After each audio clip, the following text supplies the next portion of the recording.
So I'm Harvey Virdi. Harvey, it's in Harvey, Virdi, Virdi.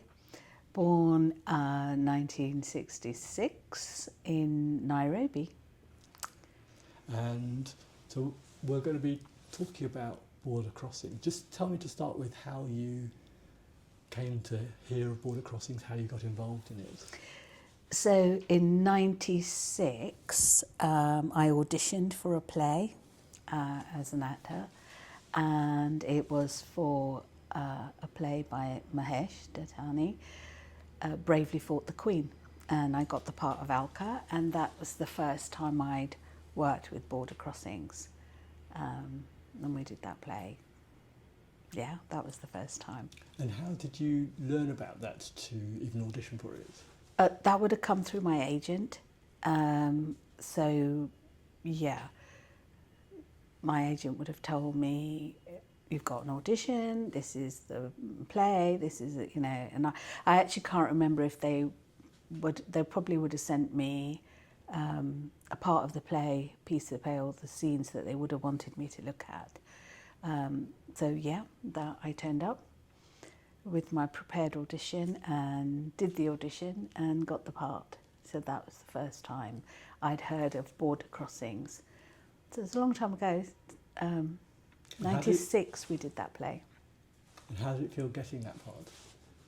I think for me, get every part that I go for, you want to get it. You put in the prep and the homework, and hopefully you get the part. You don't always get the part, and you have to make your peace with that and let it go. But it was an amazing play. So I really wanted the part. It was a great part, the character Alka, and it's a play that's very layered, about society, about family, about what's going on, about family relationships, social relationships, sort of political relationships in a way, although the play didn't talk about that overtly, but it's there because of the way people live or choose to live their lives. A play very much about secrets and family and keeping the stiff upper lip, even when it's detrimental to you as a person and to your family. And I'm Asian, obviously, Sikh background. There's a lot in the play that talks about what a lot of people like to do, which is hide their secrets, not talk about stuff because of the shame and wanting to look good within their community. So all of those layers were really important. So I felt like I wanted to be a part of that, to explore all of that stuff. So it sounds like something resonated there. I think any play that talks, a play that does talk on, or start to discuss things that you're aware of in your upbringing, that are part of your community, I suppose, they do resonate because you can see it. You can see it around you growing up. You could see how women have to behave and how men behave, and why certain things are allowed to happen and other things are not allowed to happen. Why people, sometimes women, perpetuate what is happening by not speaking out. Deal with it, get on with it. This is what we're different levels of allowing stuff to happen and not feeling brave enough to speak out. Hence, Bravely Fought the Queen, who then is ostracised because of the way she deals with stuff, and so yeah, lots of layers there, and still going on. You can look at Indian society now in India, still happening, and not going away. So you mentioned community, or my community. You also mentioned Nairobi. Tell me more about all of that. Well, I don't really know lots about Nairobi, only from my parents, because I was one when my parents came over to the UK. So I only have references from their time there. So from what I know is that my great-grandparents migrated to Africa, to Kenya, for work and stuff, and then there was a lot of to and froing between India and Kenya, but finally they settled in there, and that individually, and that's where my parents I was going to say met, but were introduced, and so that's where they got married. But really within a year and a half, year and a half-ish, they'd come to the UK. So the rest of my siblings were born here. I have no memory of Nairobi, but from sound of it, Mum, they loved it. I feel there was a bigger community. There was a mix of community. Mum always talks about how everybody lived together, and there was a veranda, they shared a veranda, different families all lived together, and they celebrated each other's festivals and special days and high days and low days and all that together. So she missed that when she came over here to the UK, because they had to, I suppose, rediscover that for themselves in a new place, in a new country. And so then you're talking about community, and then that's one of the things that it sounds like connected you with the play. Could you tell me a bit more about that? How it? But I don't know if it connected me. It of course did connect me with the play, but some people would say it was from a negative, because my sense of community is clearly different to how some people feel that.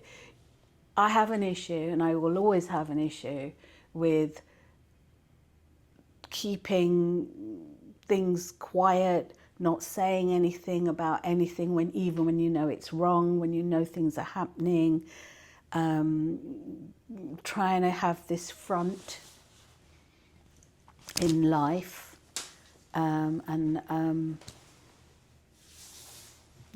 don't like it. Winds me up.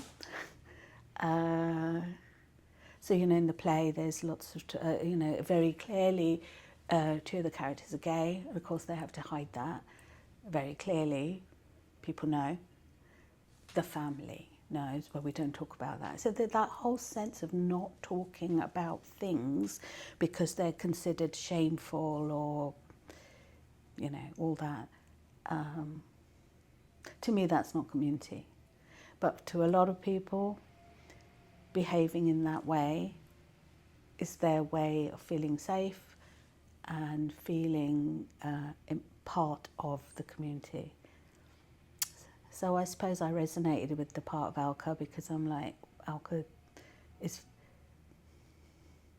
she won't. So, she's not brave enough to stand up and say it, but it's manifesting in other ways, and they don't approve of that. So, community. In a community, to me, you should feel respected and accepted. And I don't think that happens all that often, unless you surround yourself with the right people. It's interesting. So I'm thinking about, tell me a bit more about this character you played in that play. Well, she clearly was a very outgoing, happy, boisterous, lovely young girl, but she gets fooled into. She gets caught out snogging somebody, and that's like the big shame. She gets caught, and then her brother has to watch over her. Then she gets fooled because her brother is gay. Gets pulled into get married to a guy. I think initially she's really happy about that. He's lovely. But of course he can't love her because he is gay and he's hiding that. She slowly realises that. And then, of course, her own brother helped to facilitate that marriage because her brother is gay. And everybody, so it's all those layers. And of course, the more she realises over time what's happened, she deals with it in different ways. She starts drinking. And of course, then that's another thing. Oh my God, you're such an awful person. Why won't you just accept and live the life, and you can have everything. You've got your nice clothes, you've got a nice lovely house, you've got a driver, you've got this. Just live the lie. So, and just be content with it. And she's like, and she can't. So, yeah. And tell me where the production was put on. Oh, I knew you were going to ask me that, and I can't remember so many. We did a little tour. We were about to see, I think, we left Staymarket. Lots of places. Can't remember all the. What do you remember of the experience of that? No, it was wonderful. I just it was just really great. It was great because we had a good cast. We all you need to be all on the same page, so you're all telling the same story. So, and it's also just fun to play super dysfunctional siblings. She's got a sister, an older sister, to play siblings who won't let their guard down enough to be honest with each other. So it's quite sparky, it's quite argumentative, there's moments of sadness, but it is actually quite a fun play. I know I made it sound all really a bit, it's heavy, but it's actually really funny because we recognise those things, those relationships with our siblings and stuff, and we all have those. We know each other well enough to know what you can say that will hurt, and what will, because you know them. So yeah, joyous. It was joyous. Yeah. And do you know anything about the writer of that piece? Lovely, really a great. So we're now doing this 10-minute. I don't know, what is it, a coda, I don't know, piece to the original piece. And again, that humour and joy is there. He's an amazing writer. He brings in all those layers. Mahesh manages to capture the sadness of people living a lie, which we, the audience, can see, and they refuse to see. So it's funny. One of those funnies where you laugh, but deep down you recognise the sadness. So, yeah, lovely.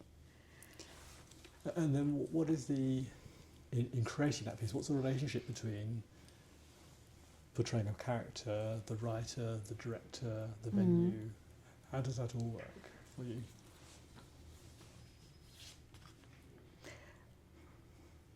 I suppose. Oh, I don't know.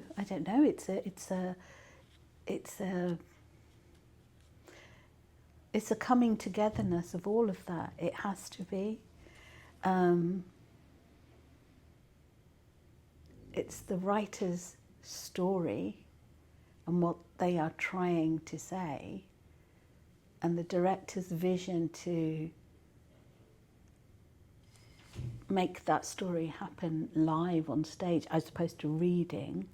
Because I think we can read a text and that's great, but to hear a text, because it's meant to be heard, because we as human beings bring nuances to the way we respond and answer stuff that tells another human being exactly what you mean. So I could turn around and say, yeah, no, I'm absolutely fine.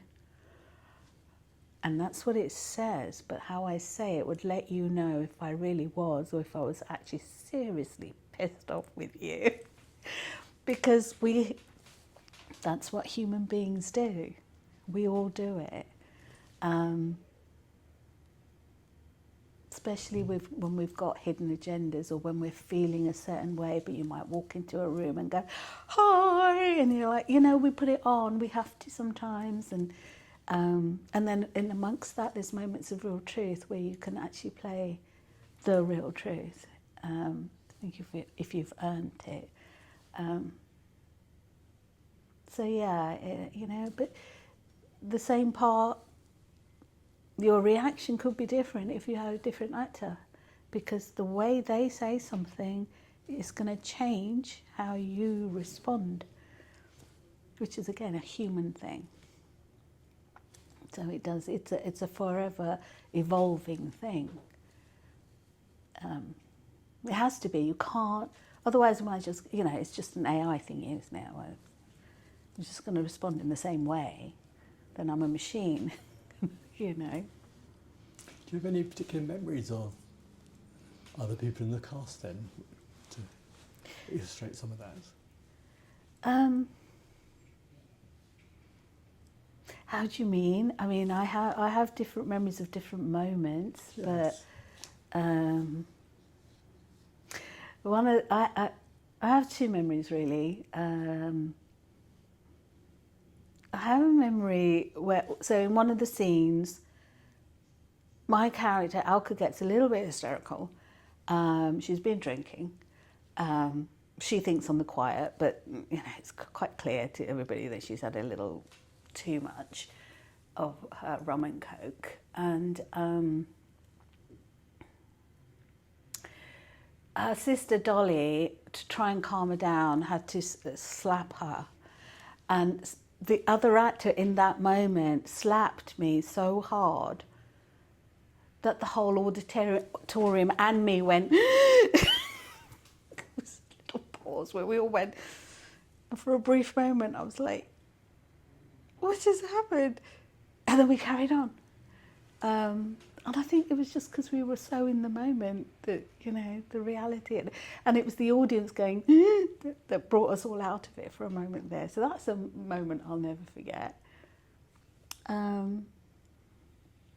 had a lovely moment where because actually I did have to do a speech and I was drunk. And that was, it's quite hard playing drunk, I think. Because there's, different layers, because I don't know, when you've drunk a bit too much and you've got to be serious, so then you sort of compensate, but then you have to, it's quite hard, isn't it? To kind of, because not everybody goes, So that I kind of enjoyed exploring that being drunk is not just ranting. Yeah. We did have lots of sand on the floor as well, from what I remember. Yeah, because it was all about, space and time as well, which is all in the play. It's all different space and different people, and we're kind of living together, but in their own. But we are really all in our own space and time, if that makes sense, which is true. And you did this at different venues. Did it vary across venues? No. I mean, little things vary when you go on tour, because, sometimes you get used to your exits and entrances being a one way. I mean, this is just practical stuff, because your story and your performance shouldn't really change. Your story, the way you want to tell your story should change. Practical things will change, and other little things might change, but not your intentions. And any of the cast or other people involved in it that you've encountered again since then? Well, interesting enough, one of the actors in it was Pravesh Kumar, who now runs Rifko Theatre. And we met then, and he's a really good friend of mine, so we became friends there and went on to work together in lots of different ways. And I've been in shows for him where he's been the director, and I've written shows for him for the theatre company. Obviously, I work with some of the other actors in other shows, and but I haven't actually worked with Zika since. So, but she's now playing Dolly again. So we were both back to do Dolly and Alka 30 years later. I'll come back to that. Yeah. So with Professor Kulai, any examples of the work you've done together then since this piece? So after that, yes. So this was 96, wasn't it? So we did this. This is when we met. We stayed in touch. Then 4 of us got together and we did a show called Airport 2000, which is a comedy sketch show. So that was the first time after this that we worked. Then Professor set up Rivco, and so I was in lots of shows before him. I can't remember. Lots of shows that we've done together that I've been in as an actor, and then I wrote I've written a few shows for them now. So my first play was Merry Christmas that we did. Wrote Miss Mina, Masala Queens, Happy Birthday Sunita, a few that they've done with me as the writer, not the actor. Although Merry Christmas I did both, I was in it. But How's that experience when you're taking a different role or even combining roles? Yeah, it's interesting. It is interesting to see it from the other side. How is it interesting? I can't even find words. I don't know. It just is really, you do see it from the other side. There's bits that you think, I'll tell you one thing, I was like, I try, so if I get a script, I will learn it to the point because I know somebody spent a lot of time writing that. And especially more so having being a writer, and then you hear a script and actors are paraphrasing your words, and I'm like, nah, no. There's a rhythm to that sentence. I spent a long time trying to find that rhythm, so you will learn that rhythm.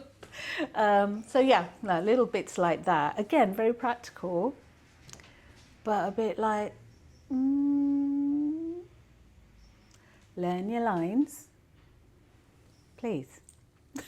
I think it's important. You can get away with it if you're doing Shakespeare, wouldn't you? Because people know they do. So, it's respect as well. And I feel that for when I'm doing Hollyoaks, somebody has taken the time to sit and write that, and it is somebody's work. It's just interesting being on the other side. I think things as an actor you can get caught up in your own little ego about, my moment of this, that, and the other. You think, you can see the bigger picture. So I think it helps when a director now goes, could you try this? I'm like, let's try it, because they can see the bigger picture, and you actually are just a cog. Unless you're doing a one-person show, it's not about you. It's about the story. Yeah. It's a good leveler to learn that. It's a good thing. It's really fascinating.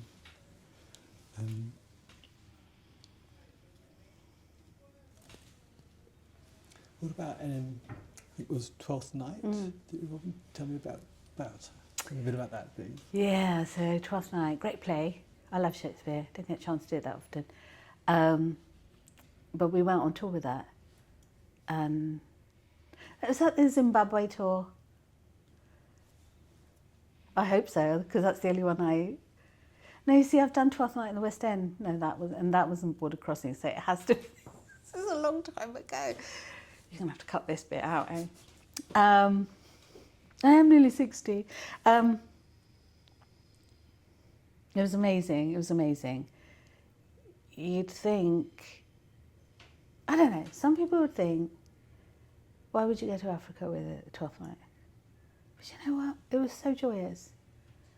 And people came and they loved it, and it was, and it's good to, I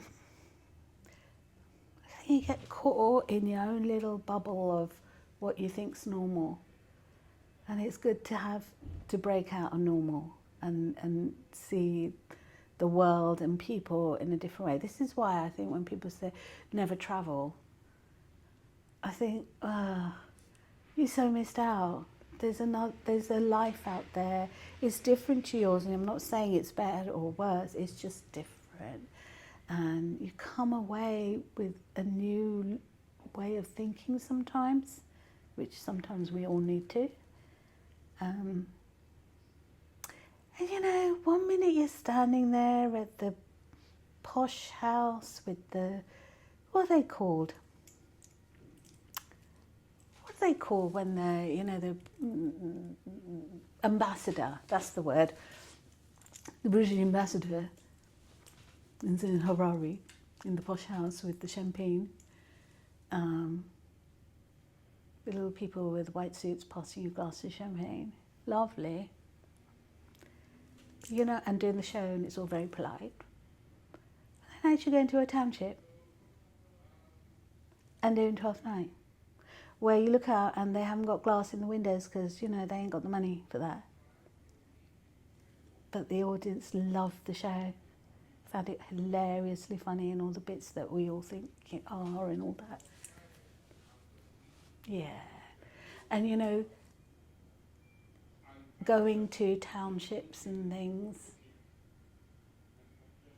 I remember, okay, so this is something that I'll never forget. So we do the show, it's quite dark, it's probably about 10:30, 11 o'clock, packing our stuff away, and I look over, and it's like a veranda, and it's quite a little bit, and from first glance, I look over, and it looks like rubbish bags, black bin bags, and I'm like, oh, that's a lot of rubbish bags out on the veranda, how odd. And I looked back, and then I realised that actually it wasn't rubbish bags, it was people sleeping with a plastic bin bag over them just to be, you know, not be cold. And I was like, oh. It's really sad. I can see it's quite an emotional memory. I am never going to forget it. It's like, wake up. This little bubble that you live in. Stop it, it got me mosh. Yeah.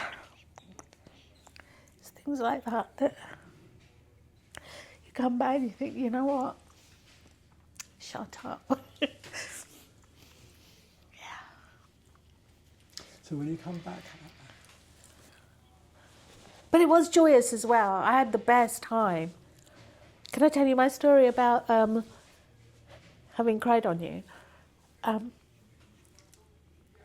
had a morning free in Harare. Oh my God, I had so many glorious memories of that trip. And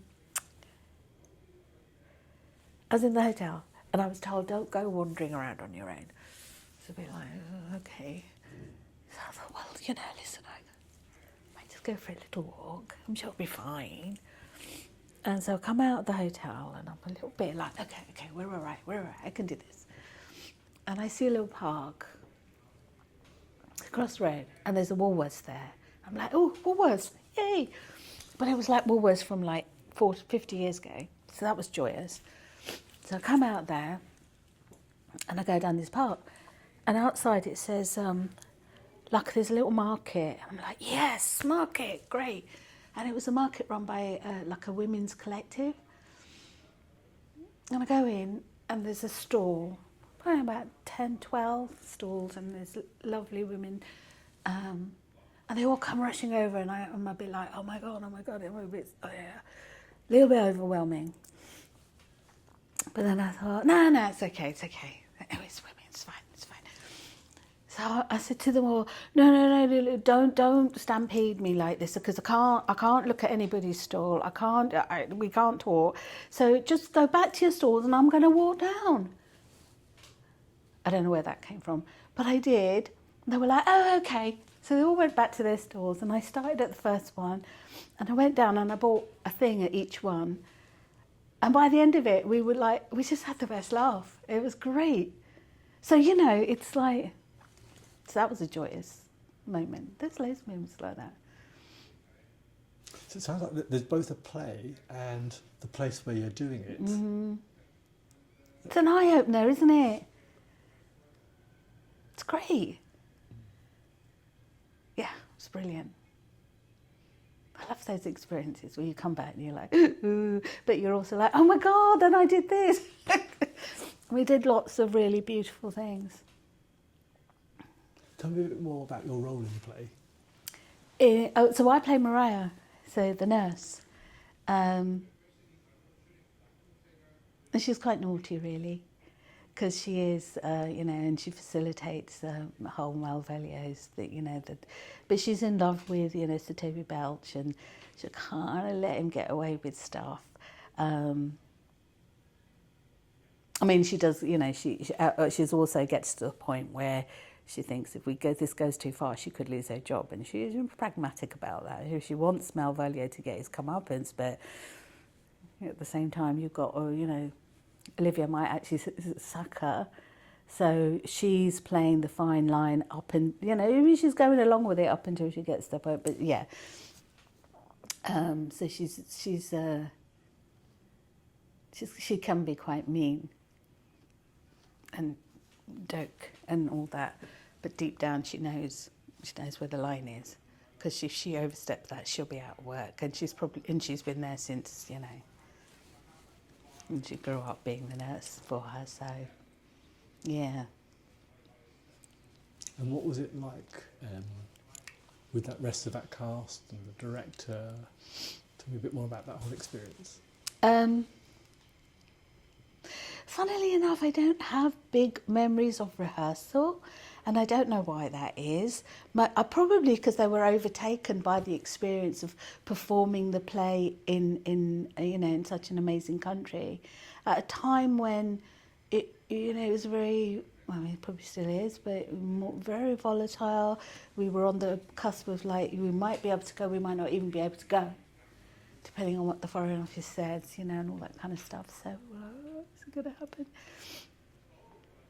happen? But there was a big bunch of us, and we had fun together. And I actually don't remember big moments of rehearsing, and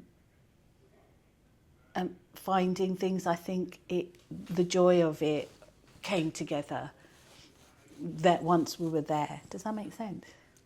So does some bit happen here, and then you take we it rehearsed. over there, Yeah. No, we rehearsed here, and then we all went. And that in itself is quite amazing, because I don't know if this happens now in that way, because there's just not the money to be able to, it was a Foreign Office kind of thing, initiative, to take a group of actors and costumes and whatever to, it's a big deal. Let me dial back a bit further then. So tell me about how the part even came to you. Again, how that process work? Oh, how do you mean? How did I get the part? Yeah. Again, an audition through my agent. My agent saying, "Oh, there's a," which at the time I didn't know that we were going to do the British Council thing, so, or that it was going to go anywhere other than being performed here. So, but a good play is a good play. So that's how I got the part, by auditioning. And having done work with them previously, did that have any part in your thinking about it? No, I don't think so, because it's a completely different play. So I think, for me, you just have to focus on the part, the play, and what you think you can bring to it, what you think you can bring to the part, and what you think you can bring to the production. Because after all, you know, you all have to bring it together to create that particular piece of work. It will never be the same if you did it again, even like 3 years later. It changes every night with a different audience. So, you know, yeah. And you mentioned you've been in another production of 12th Night. So is there any comparison you can make? Completely different.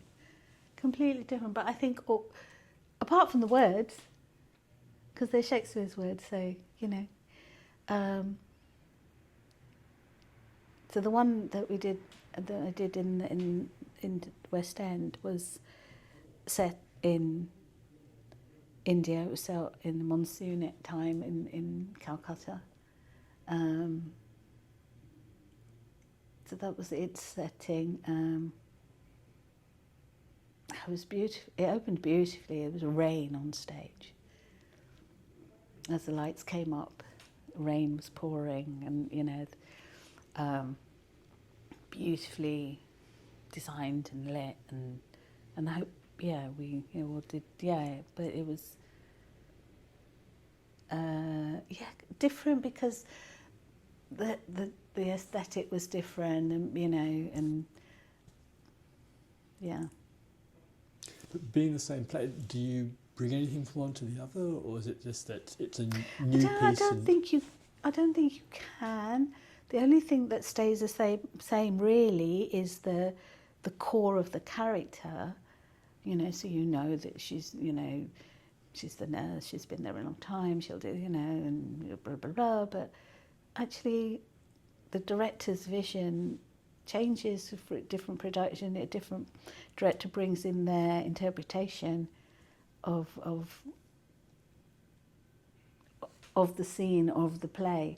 So you kind of have to find that, and you don't want to just, you know, it's not like a ballet where you learn the steps and those are the set moves that happen, you know. The words are the same, but the interpretation and the intentions are different. Therefore, it changes. You mentioned earlier on that these are Shakespeare's words. This is Shakespeare. I was wondering, is there anything about doing Shakespeare that's different from doing other plays for you? No, I don't. No, not really, because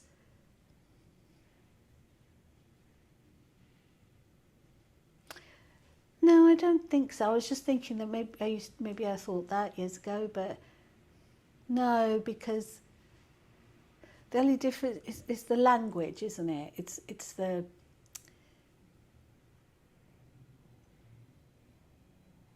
rhythm of the language. The rhythm changes, but we were just talking about it this morning in this piece, accompaniment piece. There are sentences that have a rhythm, that have a structure to them that is, you know, it's not, I'm not saying it's iambic pentameter or whatever, but it has its rhythm, and I think every play has its rhythms. So, and you have to find what is the play trying to say, but what is the, selfishly, as for me, as the actor playing that part, what is that character about? What do they want, and what aren't they getting, and what is it that they are going to do about it, perhaps, or not? And how does that impact on their behaviour, and what are we showing? That's just that bit. And of course it radiates out because there's other characters trying to do the same thing, and how does that all come together? So, no, it's the story, isn't it? It's the story of whether it was written 500 years ago or like 3 years ago. And what, if any, difference does having done this particular play, that particular play, and so on, does that make any difference to what you do now or next? So having done these two plays back in the 90s that we've been describing. For border crossings. Yeah. Has that had any impact upon what you then have done since then? Well, you know, you're a jobbing actor, and at the end of the day, maybe if you do the dance, you have the luxury of choosing what you can play and what you can't play, and what parts you'd like to go up for. You know, there's parts I'll never go up for that I'd love to do. It's not going to happen. And, you know, I've made my peace with that. That's okay, because life's too short. And I've been so blessed because I've worked on some bloody fantastic plays. So plays, plays or film or telly, all equally, you know, important. So at the end of the day, you kind of, if you're lucky, you get an audition. If you're super lucky, then you read it and go, oh my God, I think I can do something with this. I can see this, and oh, look at the layer. Oh, yeah, ooh. And then if you're lucky, some of that comes across in an audition and you get the part and you get a chance to play. And sometimes you don't. Lots of layers, as you've been talking about. Because life is layers. It's just layers, isn't it? Tell me now then about the piece I think you said it's a revival piece. I don't know the right word to use for it, but I think Mahesh would say that it's a response, perhaps, to the play. And 30 years ago, where the play ended, is him now looking at what happened to these two women 30 years later, and it becomes very clear that they haven't met. So at the end of the play, originally, we knew that, although we didn't see it in the play, we knew from the conversations around her that she was going to be ostracised and thrown out, and her husband would throw her out. So that has happened. And she lives on her own in a little apartment. And they all have carried on living in their big house and enjoying the life that they choose to lead. But she has lived there on her own for 30 years, and at the beginning of this piece, her sister comes round because she has asked her for some money, to lend her some money. Bear in mind, they're all very well off, but she's living hand-to-mouth, kind of. Her husband sends her a cheque every month, covers her bills and whatever, but, you know. So that's kind of, but it's a very tiny coda to what happens, like, you know,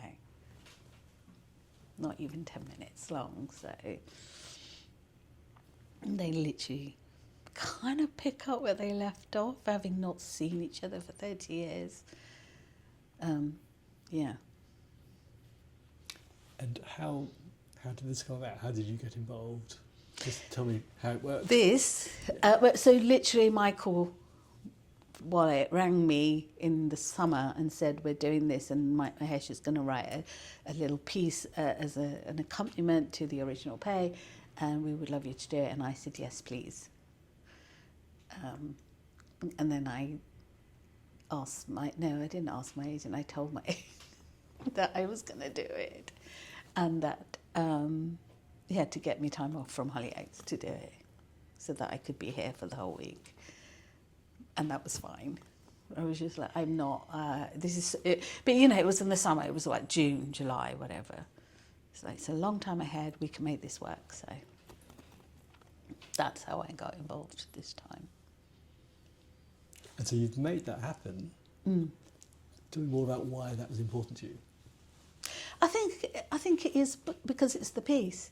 Because the play was really important to me, and the play, I think, so I reread the play once I knew I was going to do it, and and it was really, we were talking about this morning, I was like, when I reread the play, there was loads that I'd sort of forgotten, but I think those were the bits where, because originally the play there was the scenes with the women, and then there were scenes with the men, and in the third act that sort of collided in a really, tragic way.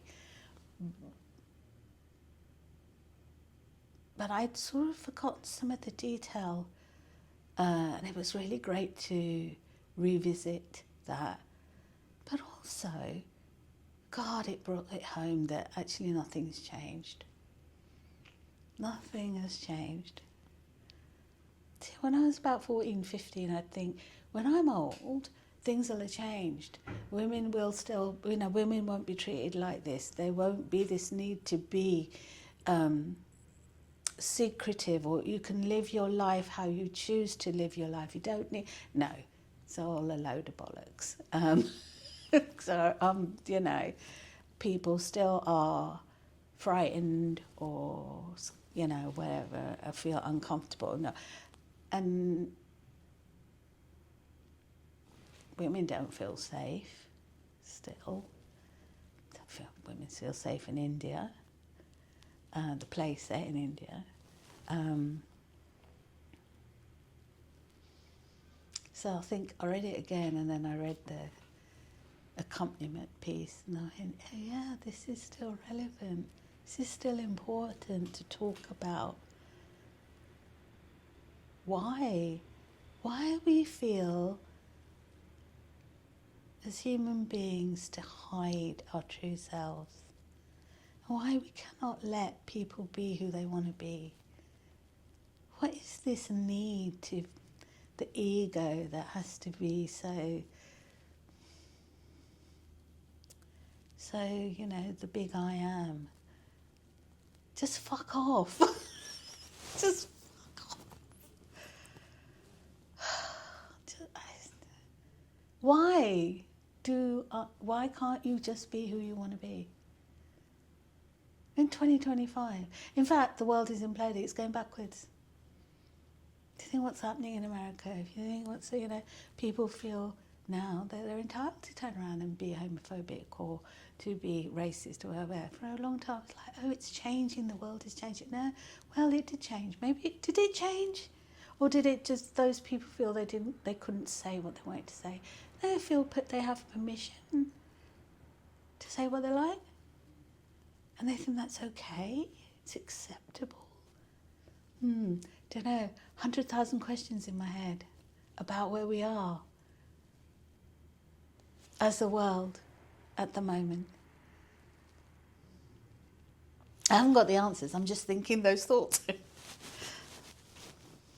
It's making me think about approaching that play 30 years ago compared with approaching it now, not just about then versus now, but as an actor, when you're approaching it at one point in your life compared with approaching it later on. Yeah. Tell me more about how that comparison works. It's really, again, we had a chat about this morning, because, 30 years ago, well, we were young playing that, We were younger, Dolly and Alka, and it was, the weight of the world wasn't on them.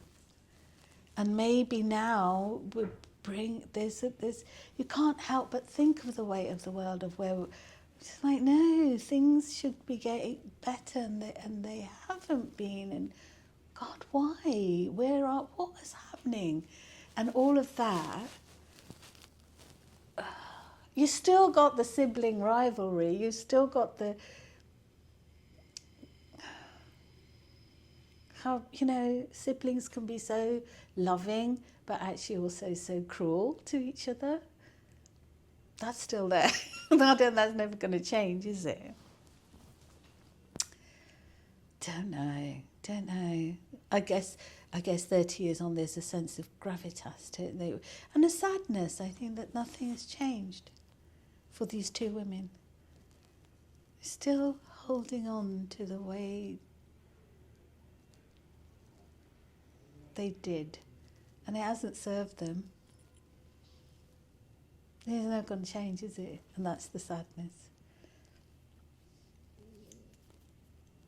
How much of yourself or your experience, I'm just thinking 30 years on, how much you then bring into this character, because you're reconnecting with the character, and the character has moved on. It's been written as a new character in some way, but obviously you have experience that you bring into it as well. So how does that work out, do you find? Well, I think because funny enough, Alka's character that I play has moved on. She was also, and she has moved away, and she has tried to. So all of those things are positive things. It's so there's a sense of her trying. The others haven't moved on, so not in this piece at the moment anyway. I mean, if Mahesh wrote a full-length play, we would see other sides of other characters, which would be lovely. He should write it. I don't know. I think, whether it's part of you, isn't it? It's part of you, and you bring it. You bring who you are and your experiences to the role. And I think there are some things you play in your 30 and you think you're doing a great job. This is why people say, don't they, when they play Lear at 90, you're playing completely different, because you are bringing your life experience to that. And you can't help but do that, I think.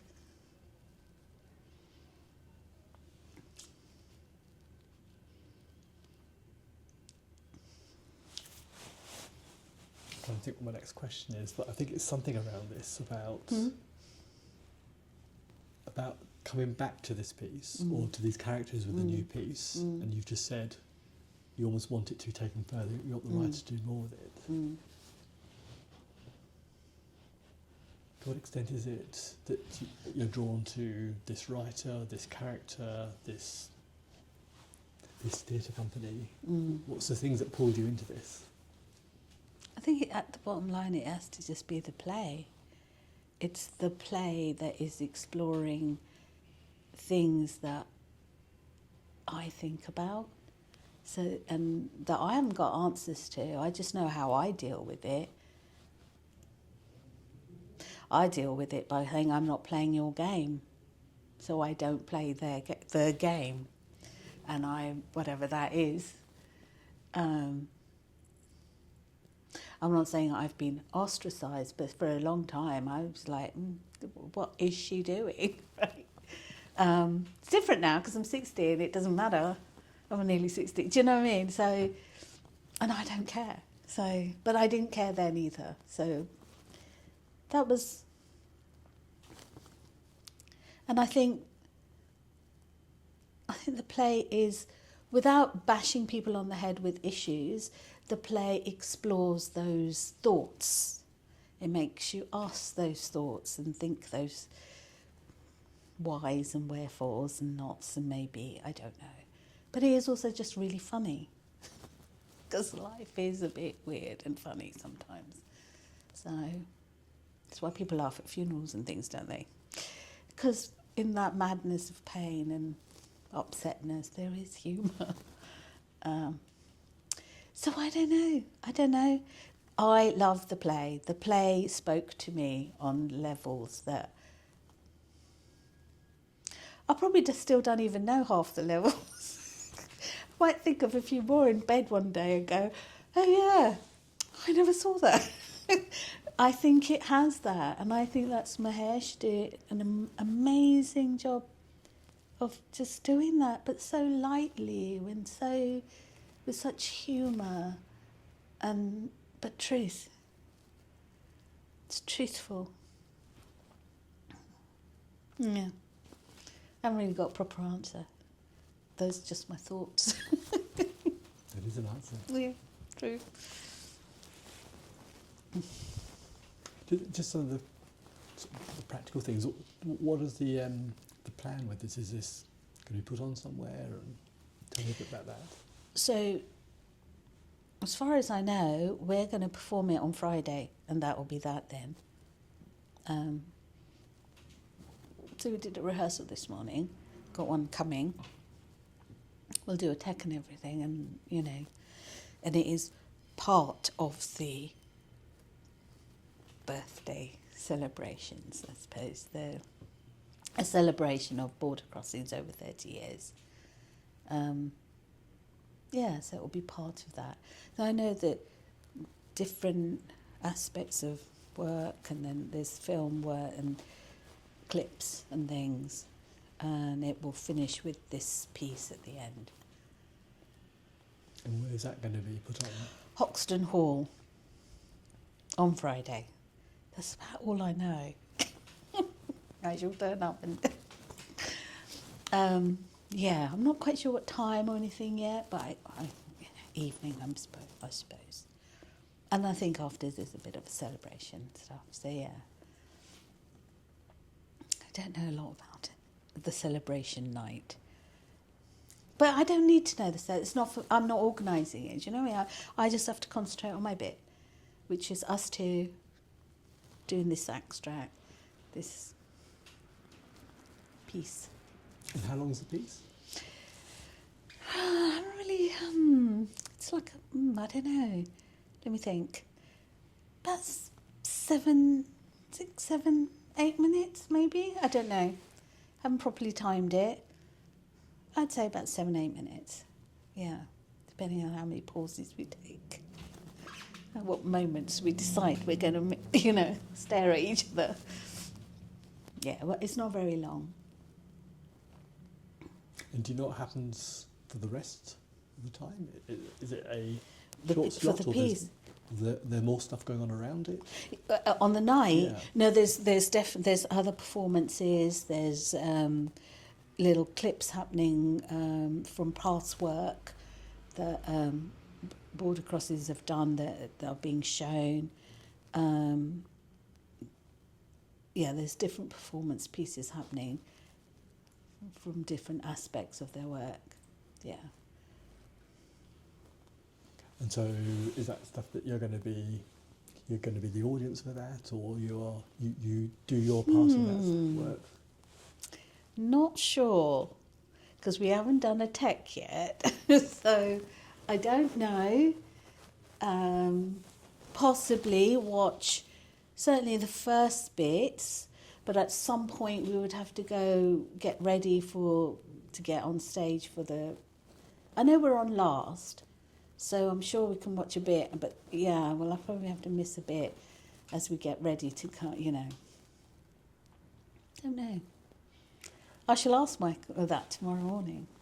And is this a don't know, it'll be fine, or don't know, a bit concerned, or some other? No. That part of it is not for me to worry about, if that makes sense. If Michael says, no, everybody's backstage and you come on to do your bit, then that's what we'll do. As long as I know that at a certain point I have to discreetly leave the auditorium so that I can be ready to come on, that's the only concern. And then to actually just do the piece justice, that is really my only concern. Everything else is I'm not sorting it. It's not it's not my party. I'm not organising it. I am there to help celebrate the evening.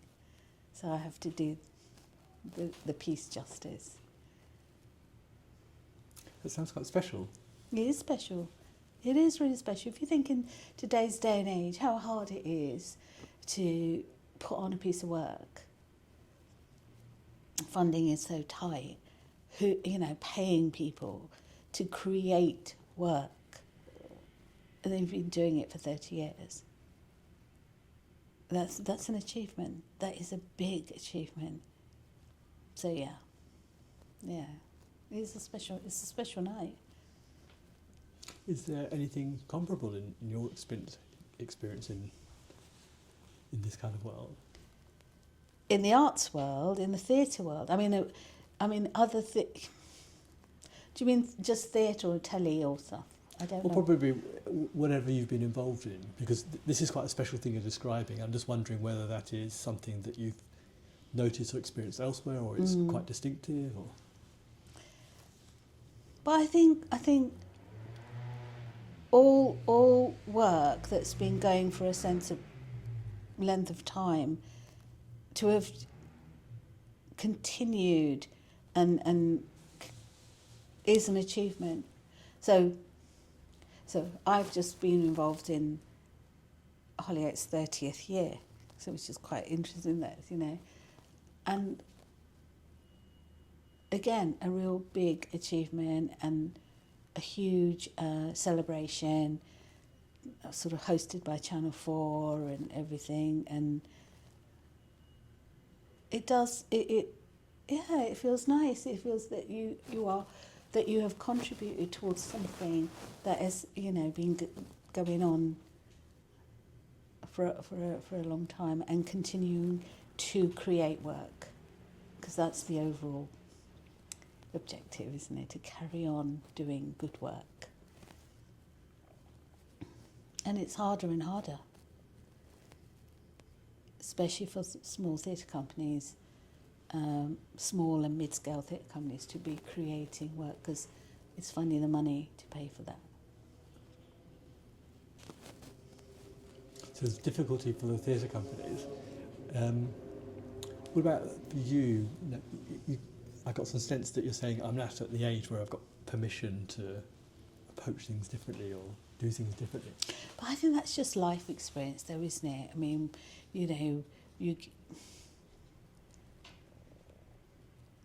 it's partly life experience, it's partly having done stuff before that you kind of, you know, because each job you do, you learn something from it, and you have to take that forward, or you might park that one for a bit, and then you'll, you know, years later you might do a job and go, oh, this is a bit like, okay, I know what I need to do here, because this needs to be a bit whatever.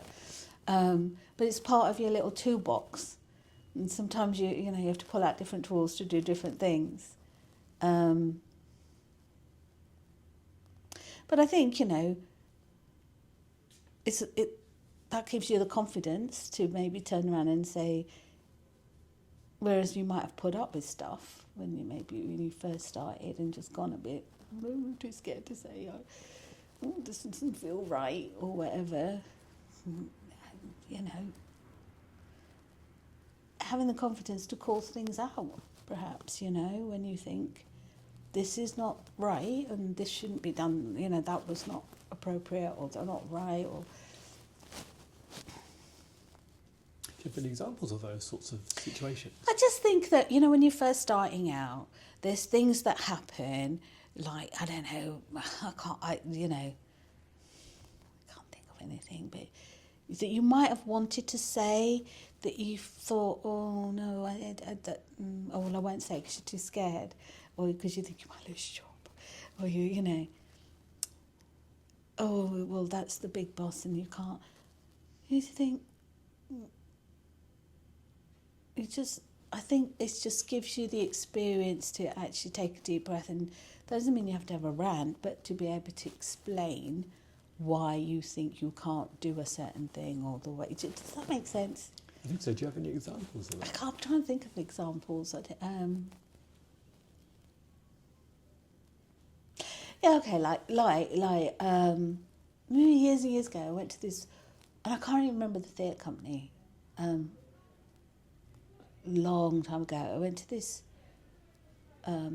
audition, and it was a physical workshop. It was a physical theatre workshop. We spent all day doing different exercises with different groups of people, and there was a whole bunch of us in a room with this, you know, theatre company. And there was an so we were all sitting like an audience, you know, with our backs against the wall on the floor, and she picked 2 people to do an exercise, you know, and it started, and it just kind of went in a really weird place, and quite aggressive, and to the point where a lot of us started to, you know, when you like, that we're all there trying to get a job, you know what I mean? But people started kind of looking at each other going, so I knew that everybody was feeling uncomfortable. Nobody had the guts to say, doesn't feel right. I'm sorry, I'm going to put my hand up and say this doesn't feel right. So that's the sort of thing I mean. Not that I have felt it since, but that was one thing that has always stayed with me. And I thought, you know what? If that was me now, I would say, I'm really sorry. I don't think this is right. Nobody here feels right. So therefore, it's not right. It's not just me. But we were all too scared to say anything. Yeah. And it leaves you with a uncomfortable feeling, because then after, when you think about it in bed that night, you're like, you know, that was not good, and I can't put my finger on why it wasn't good, but that was not good. Yeah, things like that.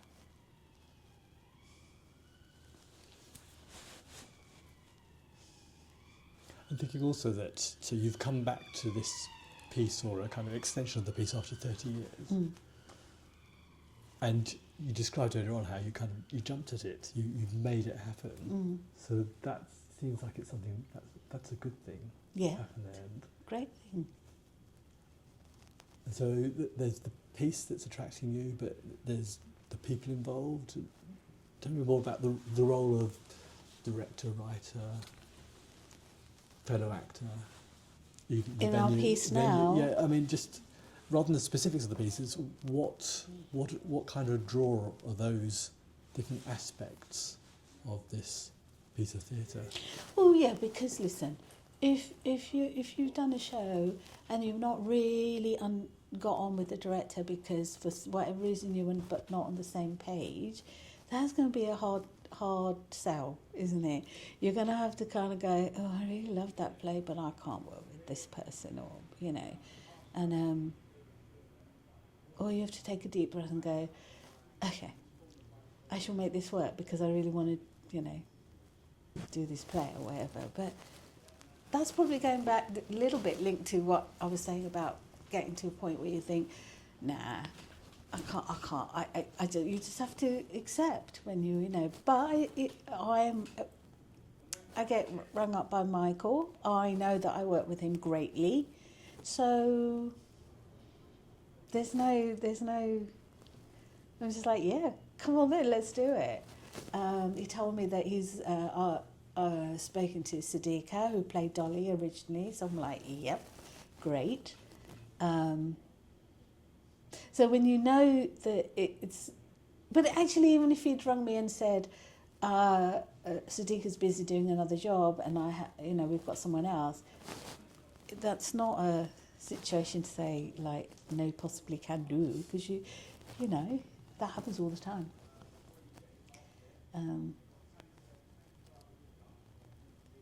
Yeah, it's just exciting, isn't it, to re-explore something, because as is the thing with like rereading a book, you find new nuances in it that you missed the first time round.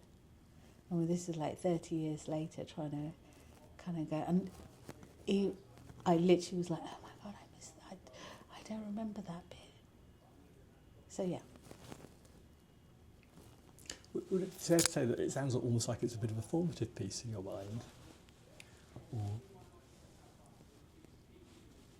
I guess. I think so. I don't know. What do you mean? Well, I suppose we're focusing on it, so we're talking fondly about it and remembering things. And maybe if we're having a conversation about a completely different piece, we would have that similar conversation. Yeah. But I'm just wondering, is there anything in particular about that initial experience, or the bringing it through into today as well, and your involvement with... I think my love for the piece is because of the writing, and what the play is trying to say. And I think that's very clear and very strong, and that has always spoken to me. And then how that's explored is through humour, which is kind of the best way to explore anything really, but especially deep stuff. Because if you explore it with a real more, it's too much. But to actually make people laugh, make an audience laugh, and then they go away and think about stuff. That's the best way, and I think this play does that really brilliantly. So that's what I love about it. Yeah. And that hasn't changed in 30 years. So, yeah. So it's the layering that you've been talking about right from the beginning, isn't it? Mm. But then you also talked about certain things that haven't changed over that period of time. So it seems like quite a mixture of feelings about it. Yeah, but I think that's the joy, isn't it, about a good piece of work. That's like a piece of music or a piece, an artwork that, you can look at it or hear it again and again, and each time there are things that are going to be the same, that bring out the same things, but then there's other, there's something else that you kind of go, oh, God, I didn't hear that drum last time. Let me just repeat that bit again. Oh my God. Do you know what I mean? Or a piece of art, you kind of go, I never know. Yeah, that's the joy of a good piece of work. Multi-layered, isn't it? That's why we love it, whether you're a musician or an artist or whatever. Yeah. What else should we be talking about to do with Checkpoint? What else? Yeah, is there anything else that we should talk about?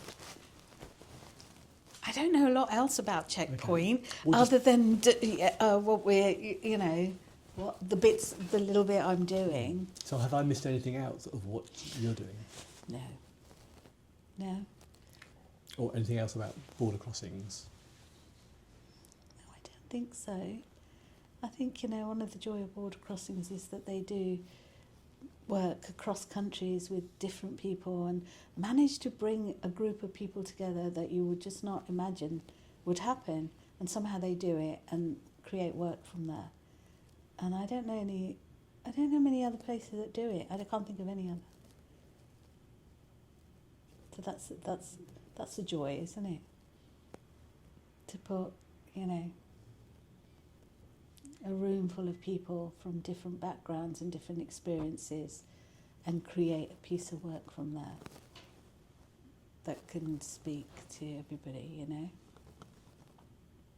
So that's particularly special about this company, I guess. Yeah, I really do think so. Yeah, I do. How important is that to you?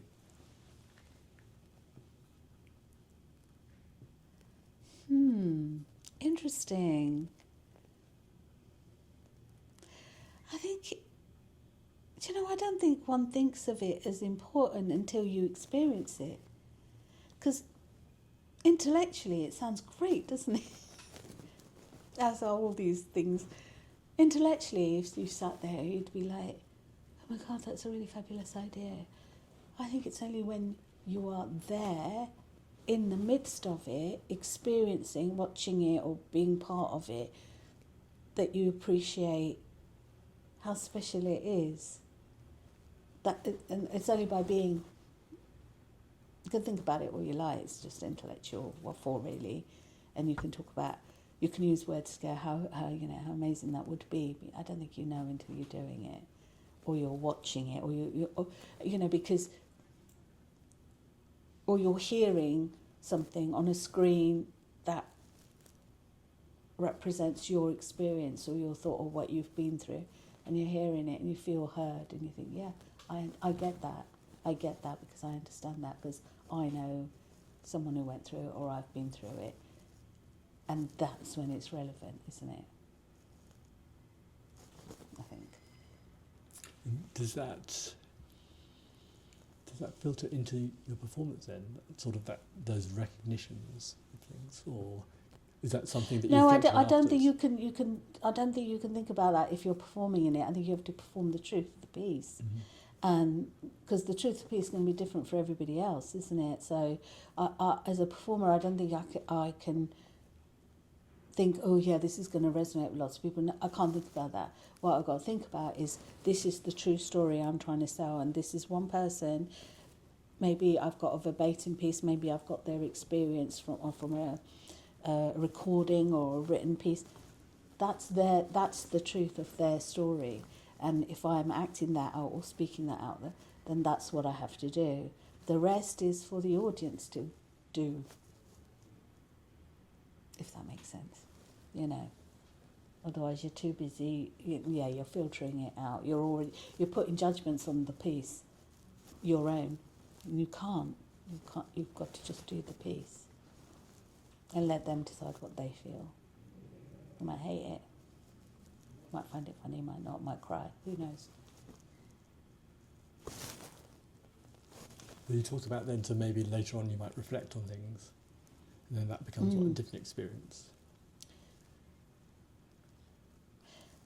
How do you mean? Do you mean my own personal experience of shows, or as a performer? Well, from what you've just described to me, you're saying that you have to focus on the part, and then the audience does what the audience is going to do. Yeah. But then it seemed to me what you were saying beforehand was about powerful situations, a character, a storyline, whatever. So it sounds Again, you have to play the truth of that character. What in that moment, what that character, that in my head would be the human being who's going through that. You have to just play the truth of that. And if they're crying because they've broken their leg, then they're crying because they've broken their leg. Not, oh, I must make the audience be sad on my behalf.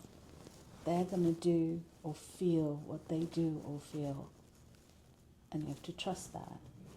You just have to play the truth of that moment. That to me is my acting. But, you know, I don't know. Everybody's different. Are there some things that you're more drawn to, though, as plays or characters or storylines? Or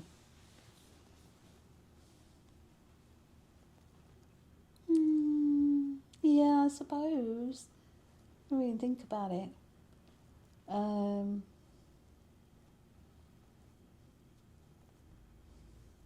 I mean, I suppose I do like exploring relationships between people, or the lack of, and why that is. And it's usually down to a couple of things, isn't it? It's fear, or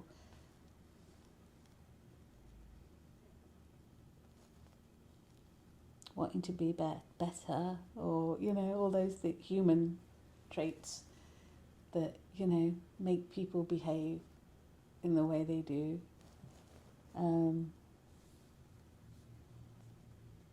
Yeah, it's fun to explore human beings. so the two plays that you were talking about were from the 90s, but you've now come back to one of them 30 years on. Just thinking, reflecting upon this company, Border Crossings, in what way do you feel it has meant something to you, had an impact on you, how has it informed or affected what has happened to you in your career since back in the 90s? What, the play? Or just your experience of being involved with Border Crossings. And two plays, different plays. Yeah. Well, I think, you know, like, I don't really know how to answer that, because I think the 12th Night, that had more to do with the experience of performing in Zimbabwe and how that play translated to people who live a completely different life and struggle in their life in such a different way to mine, which opens your eyes and opened my eyes and made me think of things in a different way. So that informs that how I started to think about things in a different way. So that was that part of it. I think Bravely Fought the Queen originally was very, and still is, part of an upbringing that I'm very aware of, and has always been there and doesn't seem to be wanting to go anywhere else. And that's probably what it is about it that still pisses me off. So that, yeah, you know, that need for people to just want everyone to conform to a certain way. Yeah. And is that a theme that might be explored in some different piece, a different situation? Is that something that was only in that particular work? No, I think that sort of theme is and has been, explored. Lots of people try, it's just deeply embedded, isn't it? So it's one of those things that I think will always be a piece of work about it from different,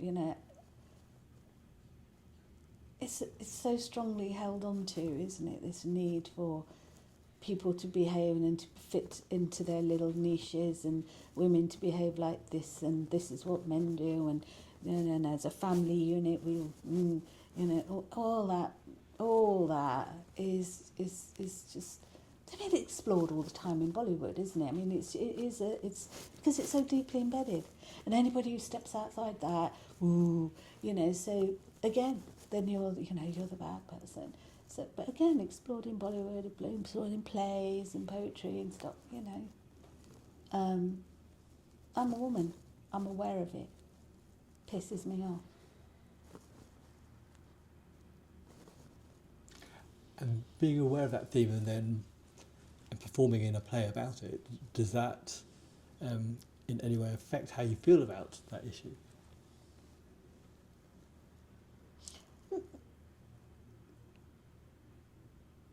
It doesn't affect it because I know what I think about it. So I'm just like, well, it's there.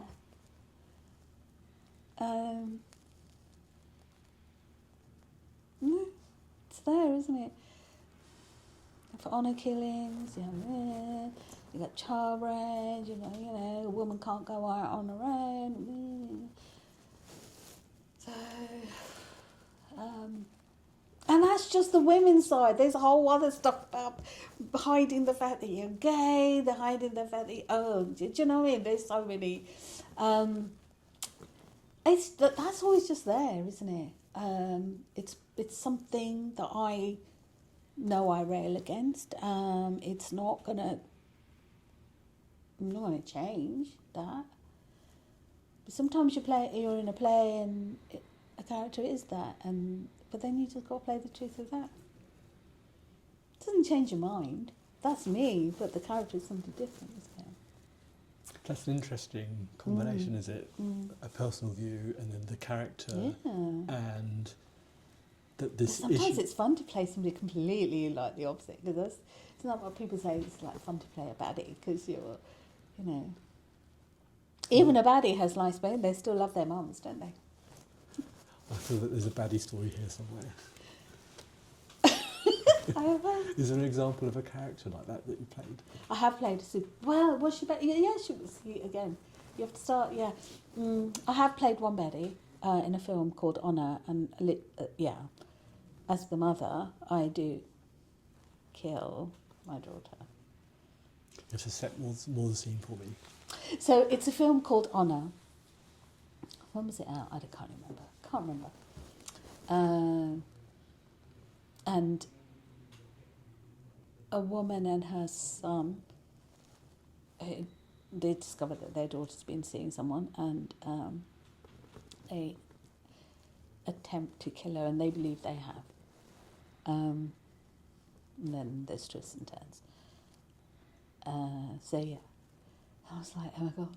Because it's so easy to go, oh my God, there's some person. But, you know, you have to put yourself in the other person's shoes, the actor, and to go, why would this woman go so far? What is it? I don't approve, I don't justify, I don't go, yeah, it's okay then. It's not. But that's me saying that. But why would she, or anybody who does what, you know, what is it they want? Status, power. Status, power. Is this a piece of theatre? It was a film. Oh, it's a film, okay. Yeah, called Honour. Yeah. What about that? What comparison would you draw between pieces that you've done that were on film or TV compared with on a stage?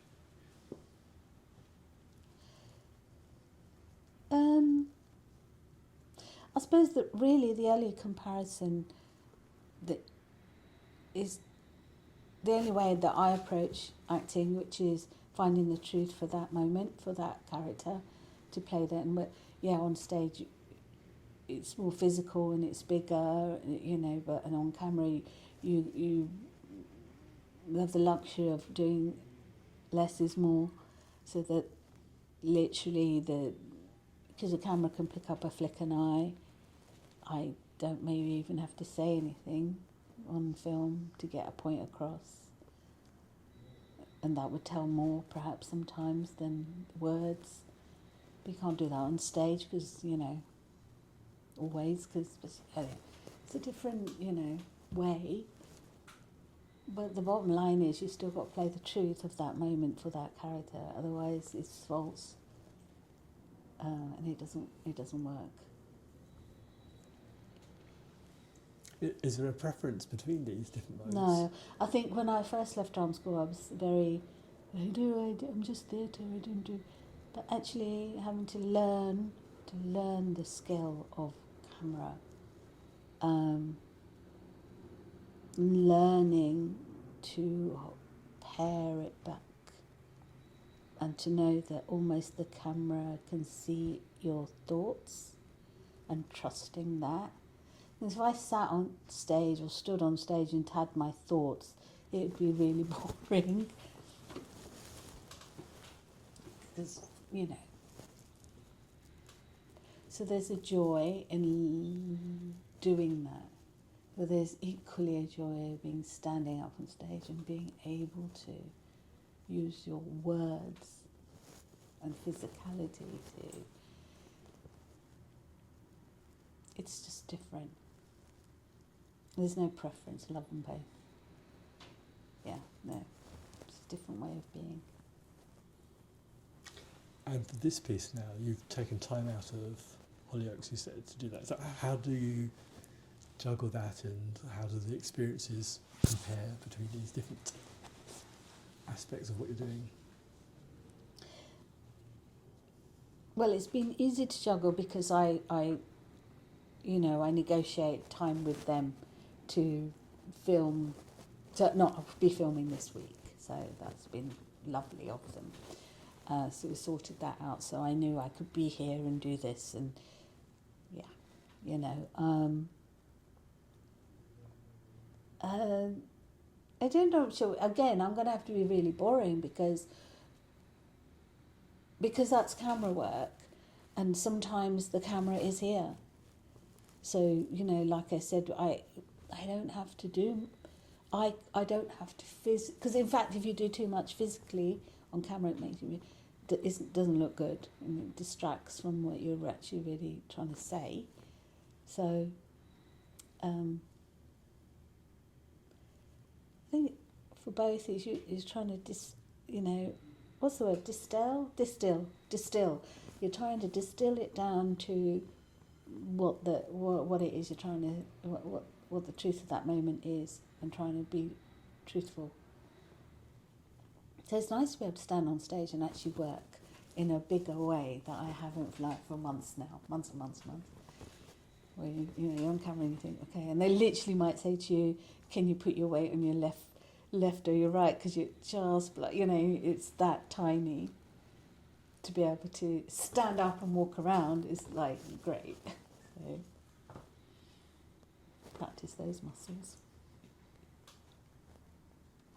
And do you have, is there other stage work that you're doing, or is it mostly? At the moment, Yeah. no, no, because it's quite hard to. We're filming usually every day. So at the moment I'm just filming, apart from Friday.